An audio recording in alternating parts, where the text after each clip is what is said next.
Hello, beautiful souls, and welcome to the Learn to Love podcast. We have a very, very special episode for you this week because our guest for this week's podcast is truly such an honor to have on. We have with us Thomas More. I've followed and been deeply inspired by Thomas More's work for many years now and was so absolutely delighted when his publicity team reached out to me to come on to the show.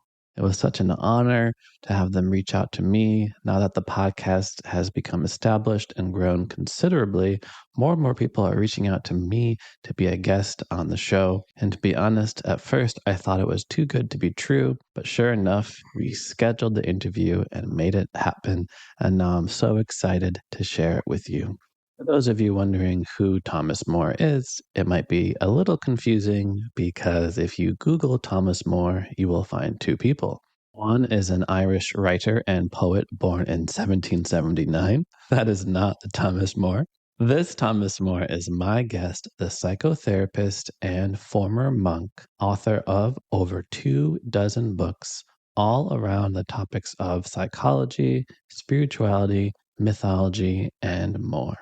If you ever wanted to learn more about the nature of the soul, Mr. Moore's body of work is a great place to start, including his books Dark Night of the Soul of Sex, The Soul of Christmas, Soul Mates, and his most popular work, Care of the Soul, which was a huge hit in the 90s and has sold millions of copies around the world.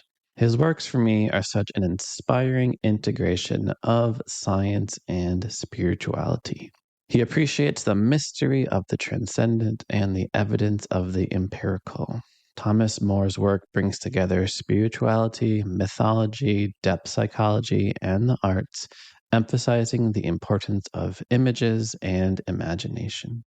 Early on in his life, he was a Catholic monk who hung up his robes to become a university professor and psychotherapist, influenced mainly by the work of Carl Jung, and who has worked alongside the other famous psychologist, James Hillman. He came onto the show to talk about his most recent work, The Eloquence of Silence. That's our topic for today's show, and we'll have no intro music. I really wanted to absolutely maximize the time that I had with Thomas in our interview. So the interview will go right into our conversation, and I'll summarize all the points at the very end after I say goodbye. So thank you so much for listening to and supporting the show. Your support helps me book amazing guests like Thomas More. So without further ado, let's begin.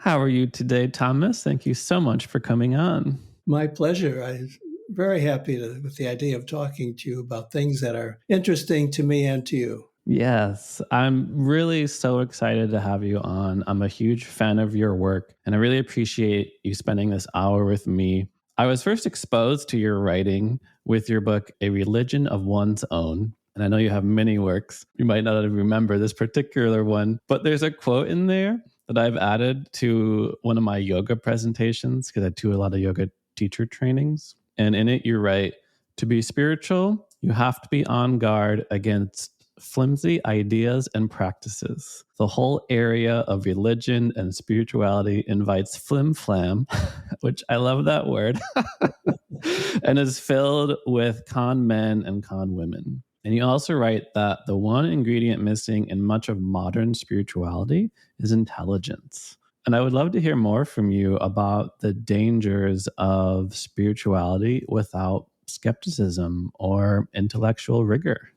First, I'd like to tell you where I get that. When I was a young man, I lived in a Catholic monastery. This was like many, many years ago, so it was a different world, but it was not too unusual for people to do that. And it was a very spiritual experience, believe me. But what I learned was that study and reading were a form of prayer, and that to study was one of the most important things you could do as a monk.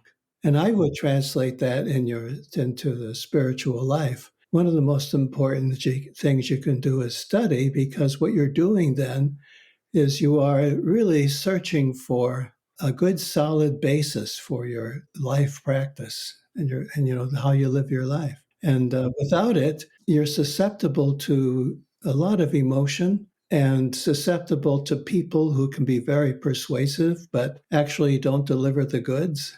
And so I think that's one reason why it's really important to study. And if you look over contemporary spiritual practices and writings, I don't think you get much of that. You're told how to live and you're told which practice will be good for you. And you're given a few slogans like be here now or live in the now or something like that, which I think is highly dubious anyway.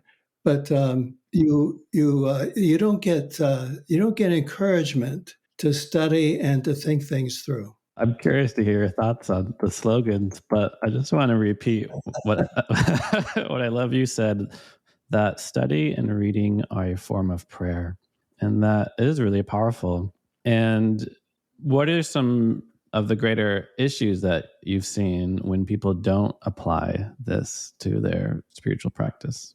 Well, for one thing, I won't take them in any order. One thing that happens is that instead of being really ethical and probing and concerned about the important ethical issues of your time, like, for example, taking care of the planet, racism, sexism, ageism, all those things, peace in the world, taking care of children, helping marriages get along. I mean, all these are really deep and important ethical issues. And instead of that, we get moralism when you don't think things through. You get moralism, which is just like having, again, like slogans about what you should do, or you get focused on one issue that probably reaches deep into your own personal psychology. And so if you don't think it through, what you're doing is acting out some anxieties that you've had all your life. And I don't mean to psychologize it too much, but I think we do have to think psychologically as well. So I think this happens, that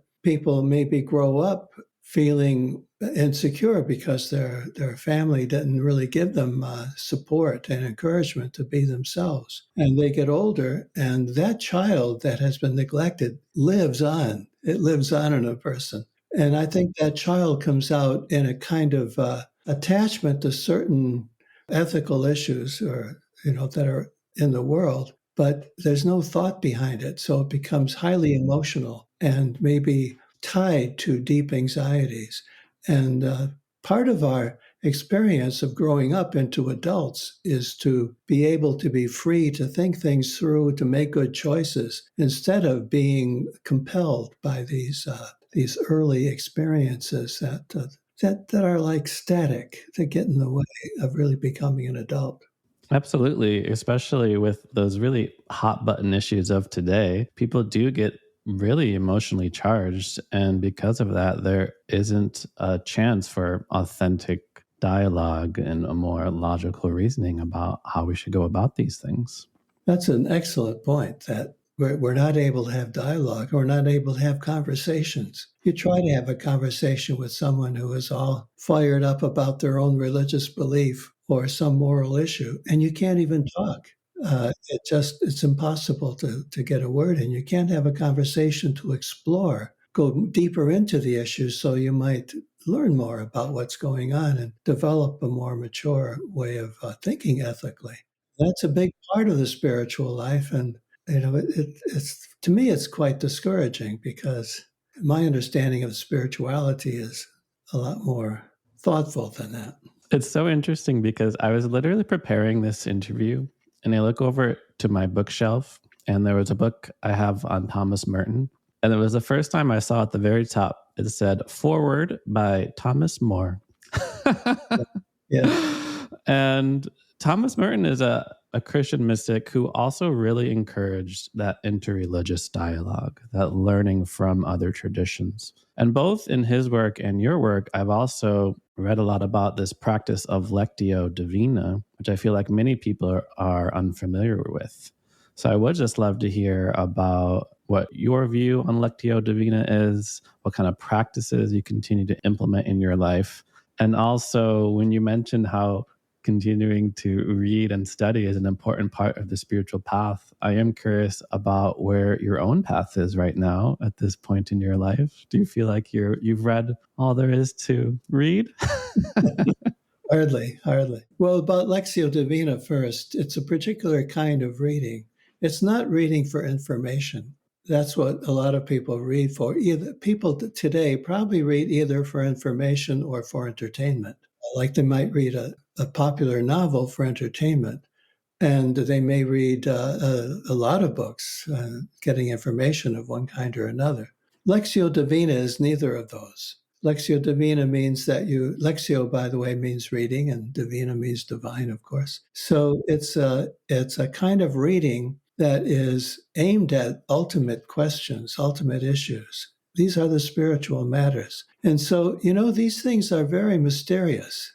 I keep saying this. These are mysteries of love, mysteries of infinity, of divinity, of how to live, how to love. These are all mysterious things. And you can't just get information about them, or you don't just want to go to someone who thinks they have figured it out and are going to tell you how they would do it. That's not enough. And that leads to a kind of following of someone that's not very mature, because you lose yourself in that other person's thought. So Lectio Divina is reading in such a way that you explore the mysteries, and you explore them with someone who can do it intelligently, who won't just give you easy answers, and who won't just try to have you think the way they think. And I think Merton is a good example. Thomas Merton, the reason I wanted to write that introduction, or whatever it was, preface to his book.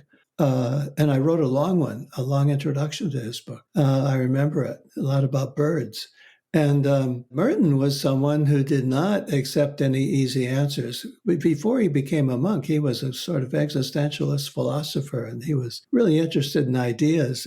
And it was unexpected and shocking that he became this strict monk. While he was a monk, he was not a great monk. I mean, the abbot of his monastery had great trouble with him, and they were always fighting and arguing, and he always got in trouble. And I think that's good, because he couldn't fit into this too easy into a community that might think alike or do things alike, and he stood out.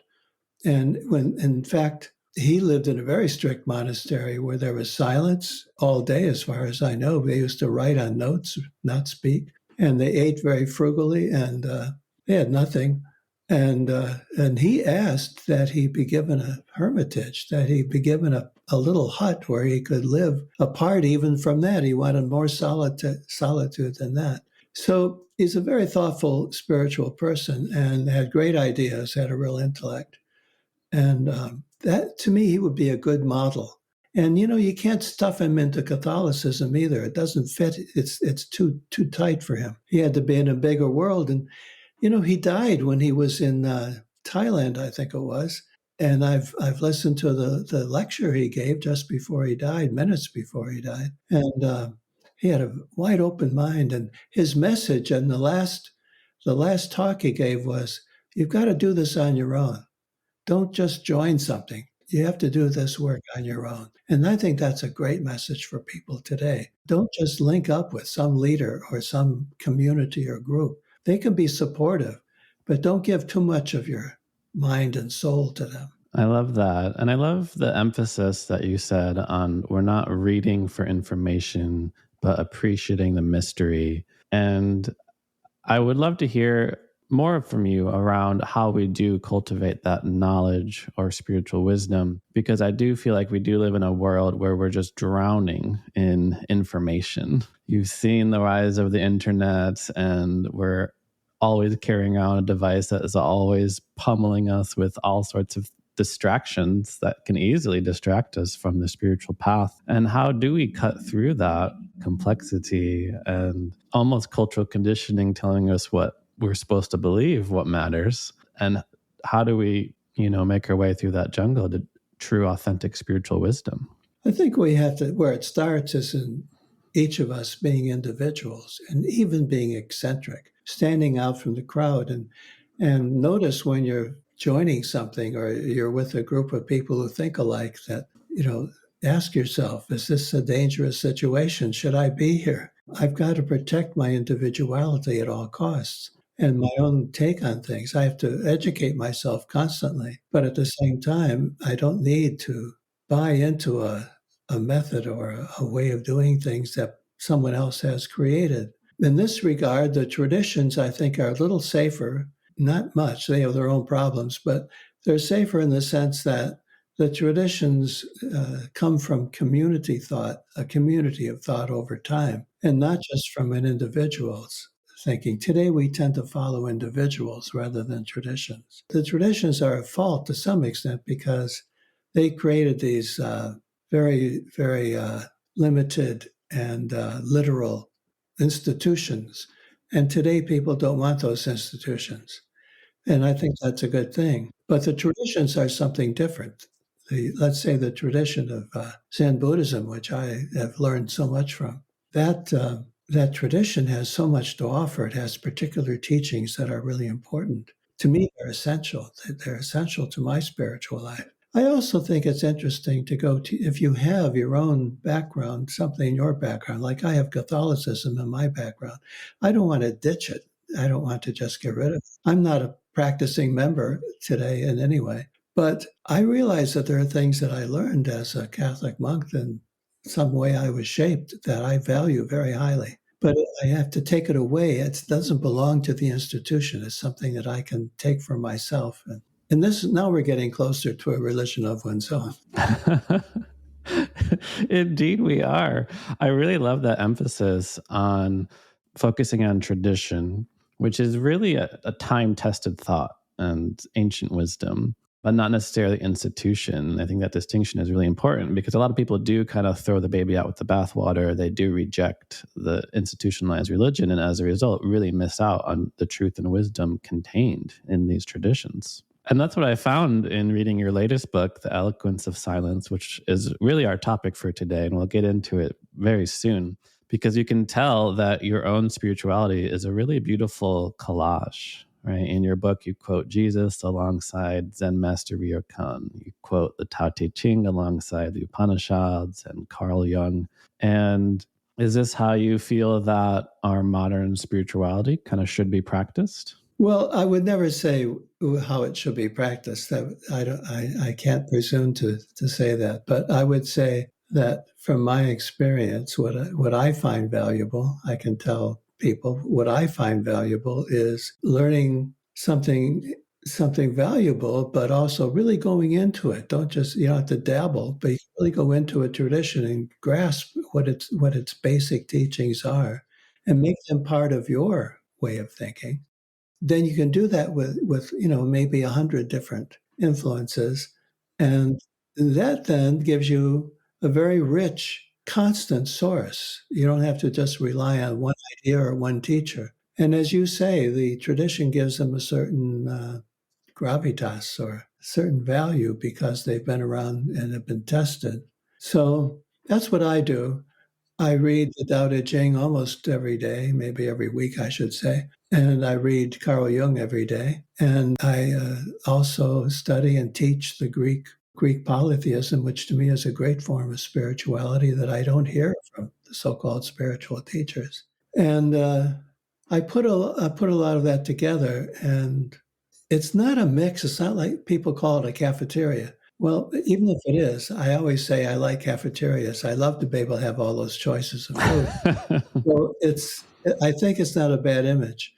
But I know they're saying it in a deprecatory way, meaning that this is superficial, that you just taste a little of that and a little of that. I think it's okay to take pieces from various sources. We do it all the time. We do the same with any books we read or any authors. Right now, I'm really fired up about Henry David Thoreau. So I've been reading his letters late at night usually, and I've been just absorbing them. I've been highlighting them to the point now I can't find any words that aren't highlighted. And it's just I'm so taken. But I'm not making him the guide of my life for sure. But I'm taking as much as I can from him. I don't want to do him superficially or turn him into a slogan. So I think we can all take our lives seriously. That's the point.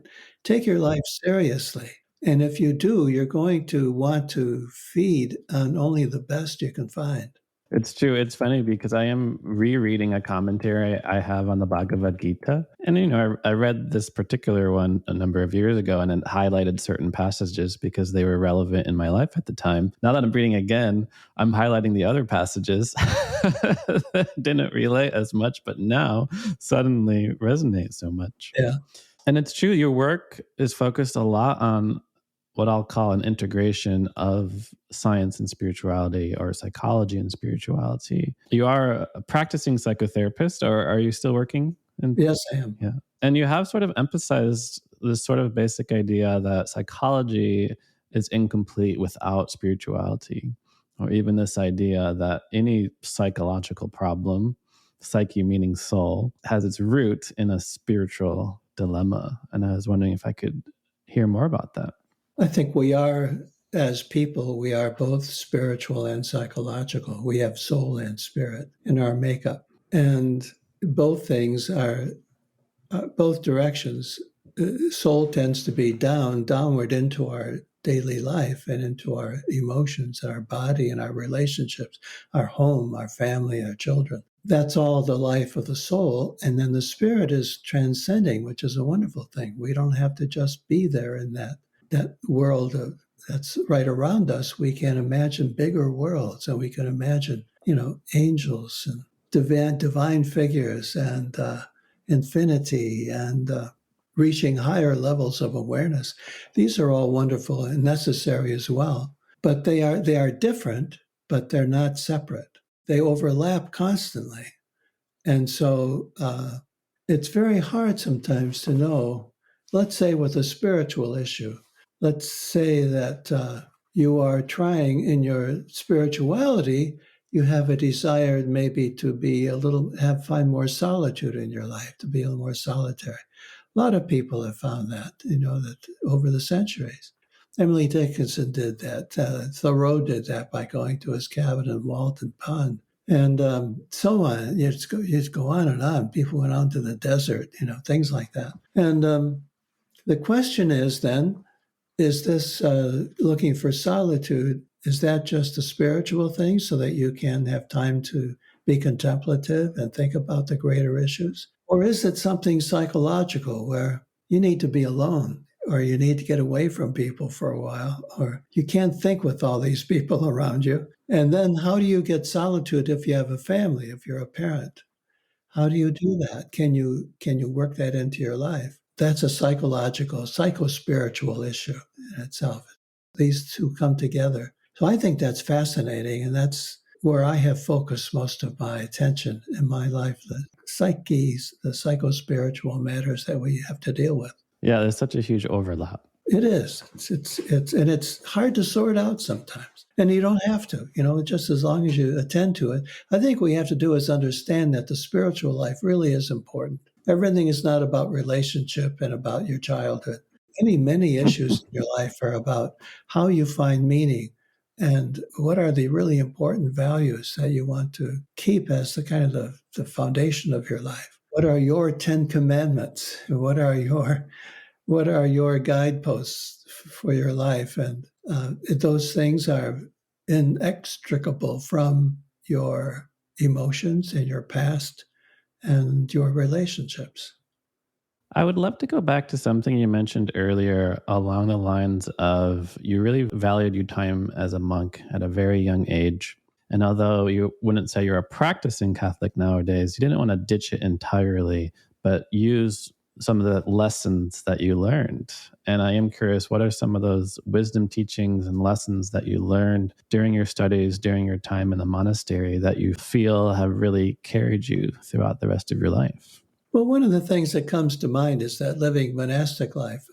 What really impressed me was living in a community under vows. We had vows these are solemn, very solemn, ritualistic promises to live poverty, chastity, and obedience in my case. So poverty meant not owning things. You decide, okay, ownership is not going to be the big thing in your life. And we're not going to own things individually in this community. If you make any money, you put it in the common pot for everybody. If you're wearing it, I remember once wearing a T-shirt, and I realized that the guy in the room next to me really needed it more than me, and so I gave it to him. And I thought, this is the vow I'm living. That's what you're supposed to do, and that's the way we lived. And I found that community life under those vows to be very, very rich. I mean, I really didn't want to leave it. I liked it very much, but I came to a point in my life where I just felt that it was over for me and I had to go into a bigger world. I'm glad I did that,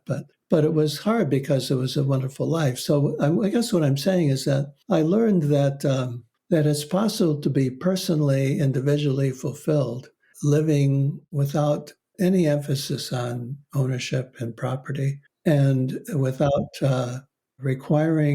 needing a sexual life in the usual sense. I felt that my erotic life was satisfied in community in the sense of all the love that was, the concern for each other that was there. It made it easier to have this vow of chastity. And obedience was tough, but it means for me now, it means that I follow what I hear to be, what I take to be the voice guiding me in my life. I feel that I'm guided in my life. I'm not choosing my life. I'm guided. I always do. I try to pay attention when there are signs that it's time to move in a certain direction. I'm aware of a guidance aspect to my life, and I live that way. And that's the vow of obedience. I obey. When the voice says, move on, I try my best to follow. I've not always done it, but when I have in big matters, it's been very good. What I'm almost hearing from you is there's a bit of a paradox going on. It's very easy to think that poverty, chastity, and obedience means having less or restricting oneself from certain enjoyment in life. But by actually letting go of these things, you find almost a greater level of fulfillment through poverty. And by letting go, you realize you don't need these things and then are able to find true freedom. By practicing chastity, we find an erotic life with everything, not just with one person at one particular point of time. And even obedience is not like external restrictive rule, but a vow to follow your own truth, what's Yes. really your own heart. That's right. Exactly. So they're deeper. They're not, people take them too superficially, these ideas, even if they think about them at all. They would take them too superficially. And I'm trying to say that they don't have to be, nothing we do has to be so literal as we usually make it to be. We've got to see through it so that we can see to its depth and its less literal meaning. And then you live at the level of spirit and soul. Yeah, I really love you introducing this idea of soul. I know this is a really key part of your work. You kind of grow to popularity with the care of the soul. But there's also another book you have on the dark night of the soul. And this is the Learn to Love podcast. And I wanted to ask you about a quote from the dark night of the soul, where you write, "Love takes us beyond the human sphere. It puts you in touch with the ultimate object of desire. It invites you to transcend yourself, to be more than you ever have been." And I would love to hear more about this idea of love and particularly what it means on a soul level. When you love someone or something or someplace, let's say someone, your heart opens up. And I don't think you really know what it is or who it is you love. You experience love, and people maybe too easily think that, well, it's this person that I love. I really think that our love is constantly moving, becoming more and more profound. And so you say you love someone and you really feel it. And as you spend time with that person, you may go through some difficult times because you're sorting out yourself and your life. And in the best circumstances, that love deepens then all the time. And I think you become someone then who's capable of love in a bigger way. So it keeps going that way. The person is certainly you love that person, there's no question about that, but that person becomes the means by which you can increase your love all the time. You can make it, as you were saying, make it a love for the world, for other people, maybe to be more socially engaged, be concerned about your environment. All of that is I think it's part of love. And then what the mystics say, And I love to read the mystics. The mystics of several different religions and traditions say that the ultimate object of love is divine or it's infinite. The people I like to quote the passage from the Song of Songs in the Old Testament. I sought him whom I love in my bed at night, and I didn't find him. I like that because, yes, you're looking for that one you love in your bed, but you don't find him entirely. You don't find the object of your love entirely because it is always beyond. So that our love takes us beyond. That, in that sense, it's mystical. And if you really follow through on this love, this kind of love, it becomes a very essential ingredient in your spiritual life. Yeah, I wouldn't mind following your answer up with another question along the lines of there's some debate going on around the translation of mystic poetry because there's a lot of people that come to the mystics like Hafiz or Mirabai or even, Saint Teresa of Avila, and they're not the biggest fan of religious language, like seeing the word God in a poem, right? And so then a lot of times this is removed from the translation and maybe not even mentioned in the commentary. And then the poems become much more about like an intimate romantic love. And people think the poems are about an intimate romantic love when the original intention behind it was the love of God and the infinite love of God to you. And where do you see those two things reconciled in terms of, is the love for one another limited and we need to focus more on the divine, or is it a reflection, right, of the love of the divine that we find in other people? I think the ideal is to reach a point in your life where you can do both always at the same time. So no matter what it is you're doing, you can see further into it. And you discover after a while that everything you do has a much deeper meaning. For example, I like to, once in a while, rarely, but I like to play golf occasionally. I like games. And I'm not good at it at all. I mean, at all. But I've studied it a bit, and I can see that this game that I enjoy playing is very meaningful to me. It's very meaningful because it is in play, in game, which is very close to ritual, if not the same. In play, and in the ritual of golf, I'm exploring what life is all about, really. I've been given this little ball. That's what I've given at the beginning. And I've got to get it 18 times into a little hole. And I think that's what life is about, really. We're given the life we have, our personality, our parents, our family, where we were born, all of that. This is what we're given. And now the point is to play out your life. I think play is really essential, more important than work, really. So, and many people have written wonderful books about the role of play in religion, rituals in religion as a kind of play. I mean, I grew up in the Catholic Church where the men put on these robes and sprinkled water on people and got in line and walked around buildings in procession and these. I mean, it's all play. It's all play. It's play acting. I was watching the coronation of King Charles, and the thought that occurred to me was how much play was going on. These big hats, these jeweled crowns, and looking funny, like kids putting on a big hat. And then all the different colors and the stepping in a certain way, walking in a certain way, processions. So I think that all of this is like the game I play. If I'm playing golf, it could be some other game. Billiards, for example, have been described hundreds of years ago as the game of life. Play pool, you're playing a game of life, and you have what they called hazards, on the table. And if your ball goes into a hazard, that's in golf too, there are hazards. And those are hazards of life that you get stuck in, and how you deal with them is important for who you are.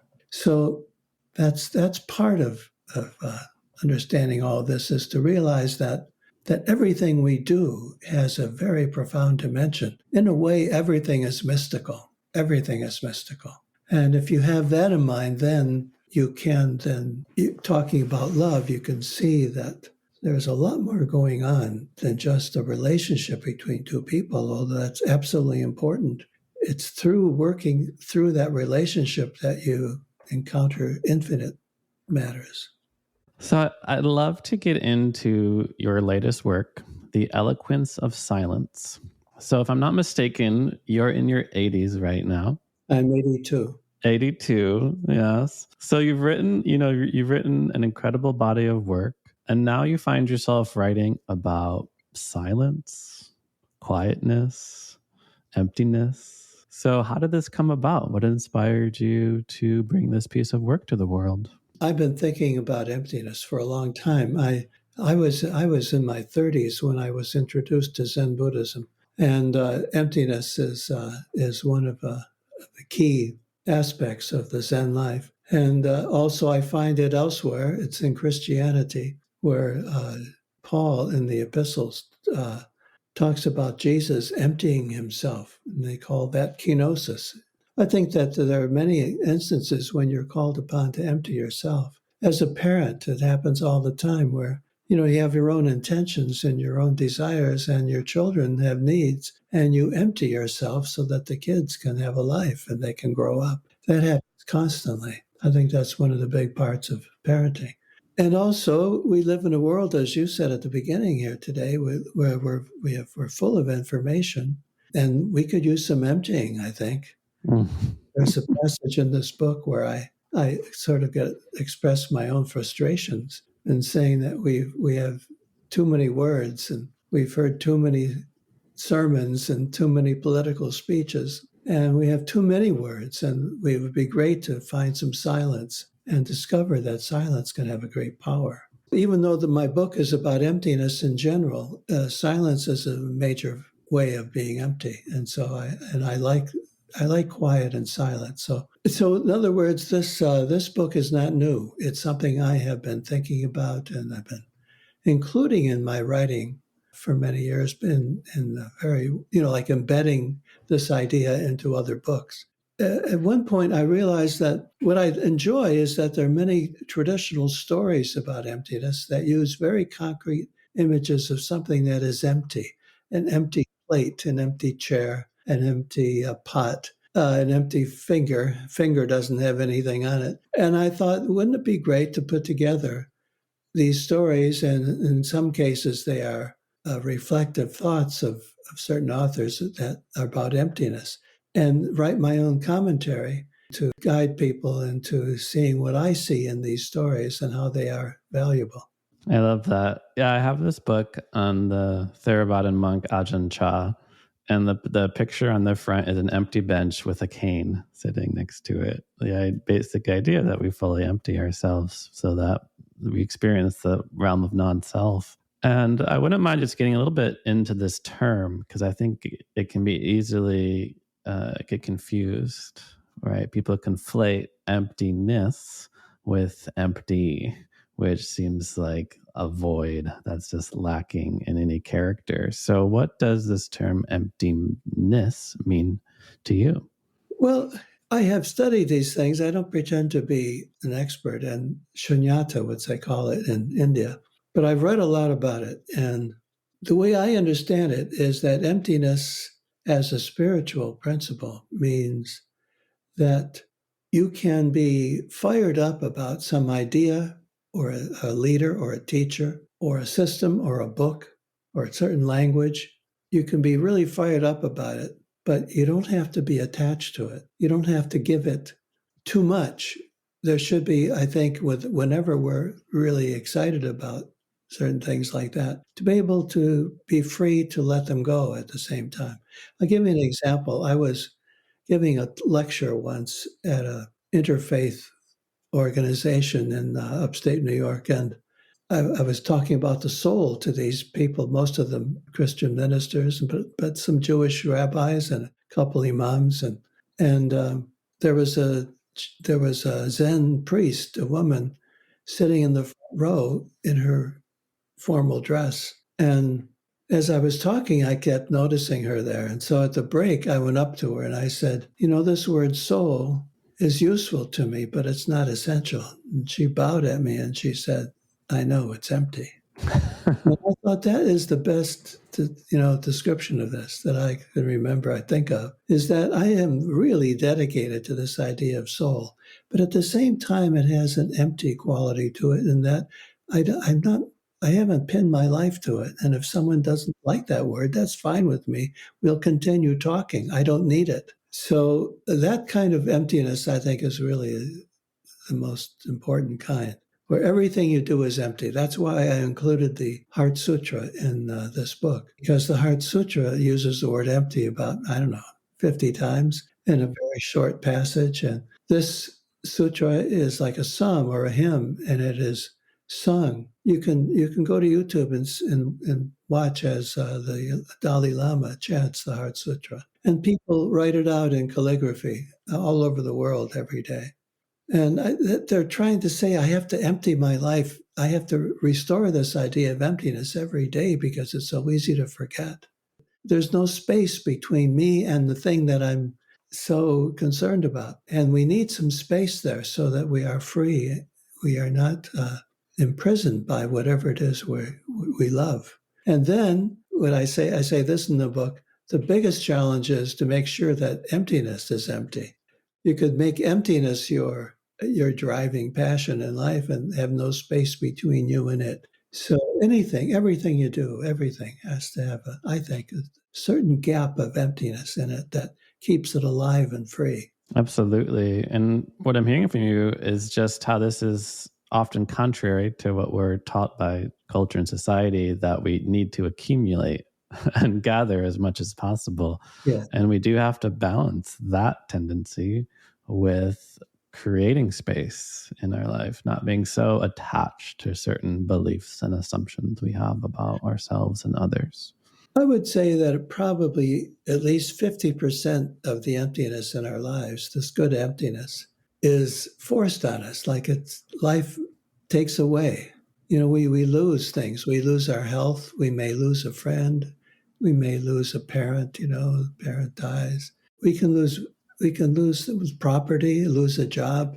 And then in the everyday life, we just lose our wallet or lose a credit card.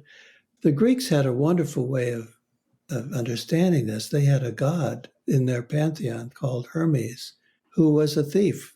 He was the one who stole things. And the Greeks understood that when you lose things in your life, it's Hermes that takes them away. It's a divine thing. There's something deeply meaningful when we lose. And that emptying of our lives, I think, is very, very important. You don't want to just constantly fill up. So the emptying is important. And if you look at it from the Greek mythological point of view, it's a thing that is done by one of the gods. The gods takes things from us. And it's not only something that we do for ourselves, that we are emptied. And you therefore might go with that emptiness or with that loss and not just take it as something terrible or try to fill it up, but rather hold the emptiness and live with it. So the next time I lose something, I'm going to be like, Hermes. That's right. Absolutely. Hermes.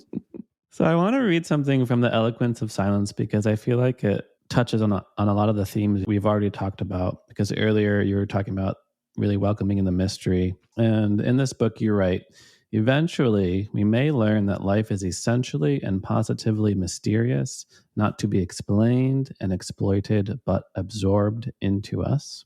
We may ultimately discover that love is not an emotion, but the central dynamic of the world's welfare and existence. So I wanted to ask you more about that. What does it mean to view love or discover love as a central dynamic of the world's existence? I go back to the Greeks. The Greeks had a god whose name was Eros. And in some of the Greeks, is one of their religions called Orphic religion. In their mythology, Eros, or love, was the creator of the world. And it's not too far from the Christian idea that God is love. I think it's connected there.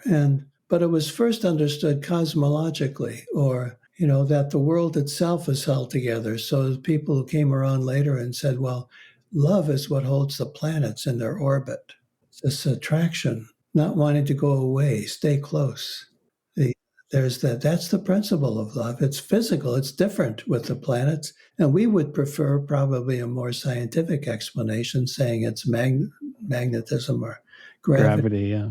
But the Greeks could see that this is love. This is a kind of love too. Just like two people who love each other don't want to be apart, the planets don't want to be apart. They want to keep close to each other on this particular trajectory they have.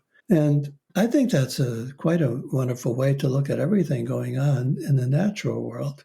That when you see one thing wanting to be with another, you see the love. For example, right now I'm looking out my windows of my house, and we live in the woods, and I'm seeing a large group of trees in front of me, and you could say that they want to be together.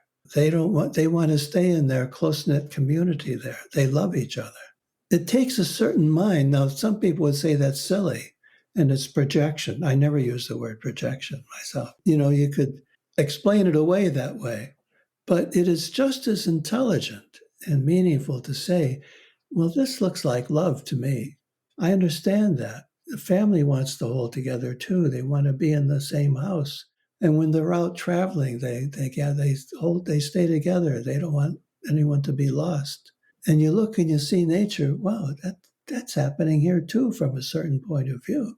So that gives a kind of sacredness to the world, and it's the purely physical explanation makes the world mechanical, and we lose its soul that way. So I think there's great wisdom. And I think the Greeks are far ahead of us, not behind us, in being able to see love in the natural world at work. I love that. We lose the soul of the world when we describe it simply as a mechanical process. So, as we're winding down, just a bit of time for a couple more questions. I want to see what this idea of emptiness has to do with our intimate relationships, or how it might serve our intimate relationships. So, what place does emptiness have in our relationships? Well, I think it's essential. It's really essential. If you don't have that gap of emptiness in your relationship, everything will be much too tight, too fused. My friend James Hillman he and I lectured together a lot, and he would give this lecture where he just shouted out. He said, "Don't make your love fusion. Don't fuse. Don't do that. That is not love. That fusion is not love." Fusion means no gap. There's no emptiness in it. We need the gaps. We need the times apart, and who knows how. That's up to you. It's an art. How much time do you need apart or want apart? If any, maybe that's not the way you want to get your emptiness. It might be that you each have your own life work and your own group of colleagues and friends. That can give you a certain emptiness because there's a space between you and that part of your life and the person you love and are with. So that space really helps. Being able to differentiate each other, really be able to see and to maybe disagree about things, and realize that that's not a threat to your relationship, it's an advantage. It's bringing some emptiness to what would other be fused, to bound together. So in that sense, I think there are other ways, but I think that's probably the main way that relationships benefit from some emptiness. Yeah, it reminds me of that famous Khalil Gibran quote that's often read at weddings and different things like that, along the lines of "Let there be spaces in your togetherness." That's right. Same idea. I can't think of others. I think I should. I would. I know there are other ways of imagining that. I think that love.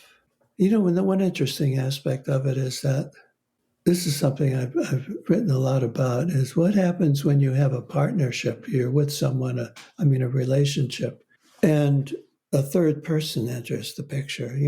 Some other person appears, and one of the parties loves someone else or has a flirtation or an attraction to someone else.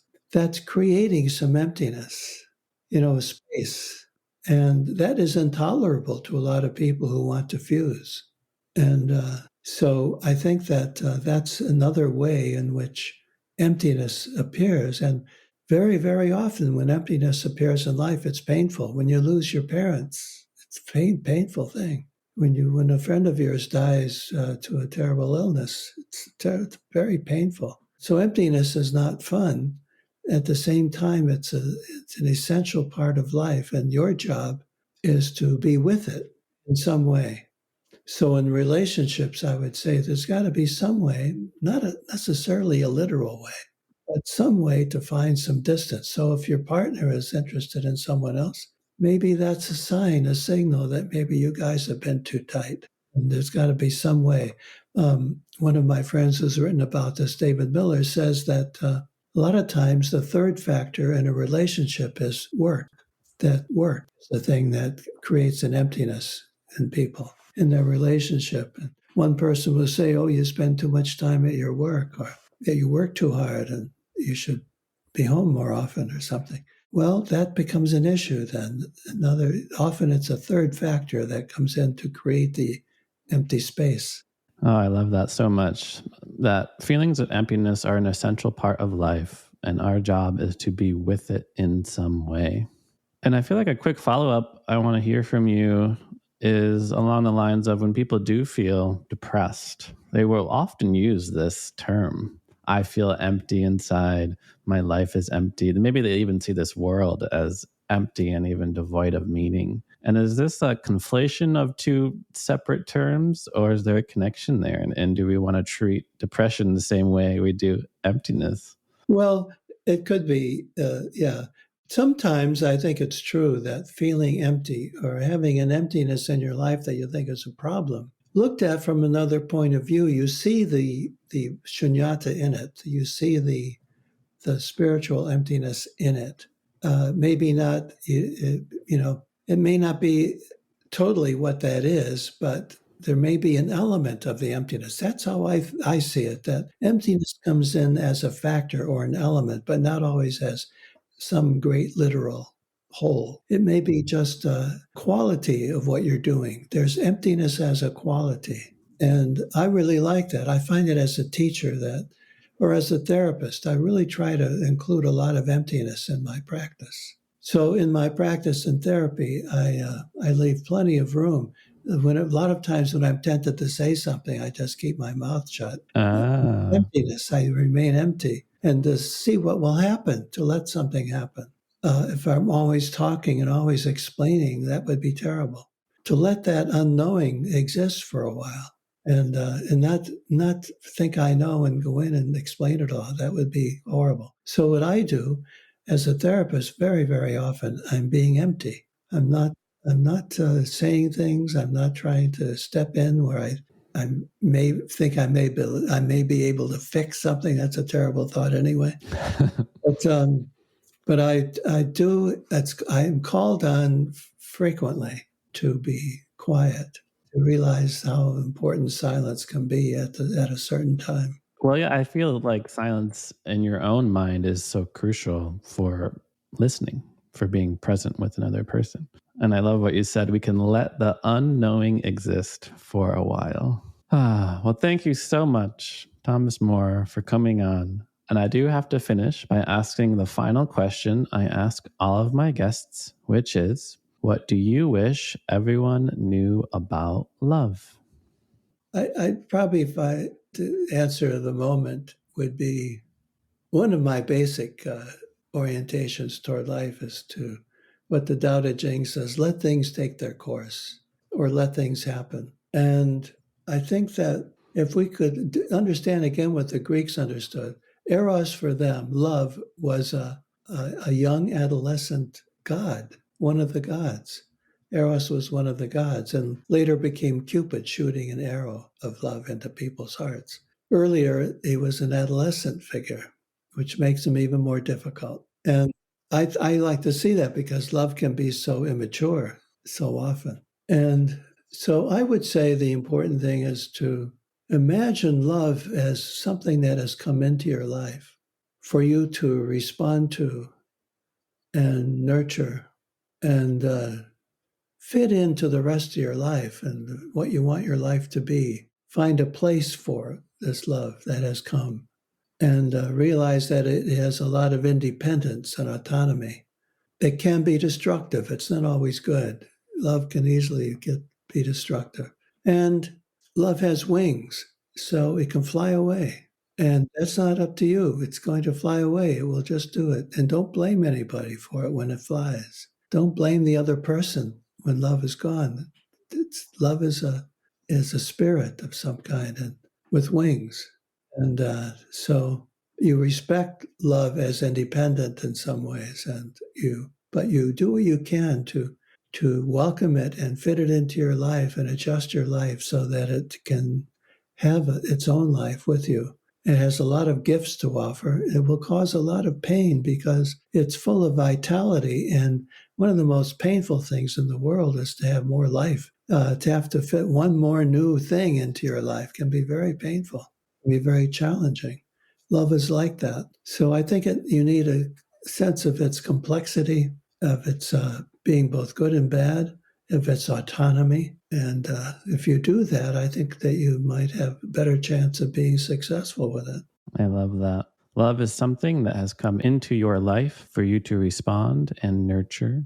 And it is really lovely to think, okay, love is a spirit. Just like a spirit, it has wings. It can fly away. It can come in and out of our life, and we can appreciate it just as we do appreciate the birds as they fly into our awareness and then go on about their life. That's right. It's hard to keep a bird in one place for a long time. It's true. You shouldn't, and you don't want to cage it either.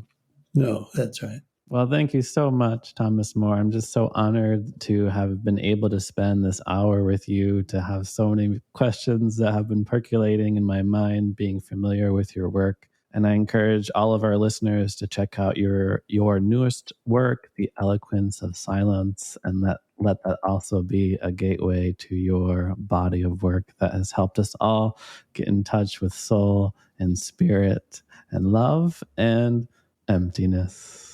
Thank you, Zach. I appreciate it and enjoy talking to you very much. Of course, it's easier when someone knows the work somewhat. And I felt very comfortable speaking with you about these things. And the questions you ask are not easy.